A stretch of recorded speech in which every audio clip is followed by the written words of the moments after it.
Moon. It's our nearest neighbor in space, and data we gather from its features can tell us a lot about the rest of our solar system. And through the eyes of the LRO spacecraft, we can explore the lunar surface in all new ways, in fascinating detail. Our tour begins on the western border, where the near side of the Moon meets the far side. The enormous feature is a lunar crater, and it's known as the Oriental Basin. Here, LRO's terrain map combines with surface gravity measurements from the Grail mission. This data reveals structure in the lunar crust beneath the surface, giving us a window into the geologic features of the Moon's interior. Our next location receives little direct sunlight and has some of the coldest recorded temperatures in the solar system, the South Pole. The highlighted spots signify potential water ice based on temperature readings from LRO's Diviner instrument and reflectance from its laser altimeter Lola. Lola also allows us to peer into the darkness of Shackleton Crater by bringing us this digital elevation model. It's 21 kilometers wide and 4 kilometers deep, but it pales in comparison to the largest known impact crater in the Earth-Moon system, the South Pole Aitken Basin. Sitting on the far side, it's 2,500 kilometers across and 13 kilometers deep. We don't yet know exactly how old the basin is, but it was first seen in the 1960s by spacecraft flying around the far side. As much as we use LRO data to investigate areas we can't see from Earth, we also probe familiar territory on the lunar near side to bring back images with an all-new level of detail. This is Tycho Crater. It's around 100 million years old.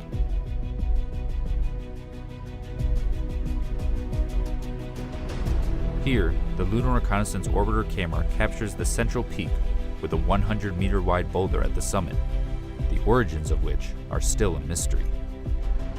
Continuing across the Moon's near side, we will arrive in an area ripe for future exploration due to the diversity of impact and volcanic materials. It features a prominent crater so bright it's not only visible through telescopes, but also to the naked eye. Welcome to the Aristarchus Plateau. Here, infrared shows the mineral pyroxene in orange and a splash of plagioclase in blue from Aristarchus crater. This region can tell us a lot about the rich volcanic history of the Moon.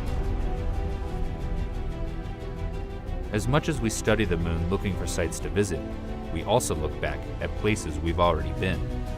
This is because the new data that LRO is gathering helps us reinterpret the geology of familiar places, giving scientists a better understanding of the sequence of events in early lunar history. Here, we descend to the Apollo 17 landing site in the Taurus Littrow Valley, which is deeper than the Grand Canyon. The path the astronauts took over the course of 3 days is shown. The Lunar Reconnaissance Orbiter camera is even able to capture a view of the bottom half of the Apollo 17 lunar lander, which still sits on the surface, as well as the rover vehicle. These images help preserve our accomplishment of human exploration on the Moon's surface. Moving onward, we make our way to our final destination. This location contains regions that exist in permanent shadow, as well as ones that bask in nearly perpetual light. It's the North Pole. Detailed terrain measurements by Lola allow scientists to model sunlight and shadow at the poles over decades and centuries. Sunlit peaks and crater rims here may be ideal locations for generating solar power for future expeditions to the Moon. This updated visualization of the lunar landscape stands as a testament to the functionality and abilities of the Lunar Reconnaissance Orbiter spacecraft. And as the mission continues to gather data, it will provide us with many more opportunities to take a tour of our Moon.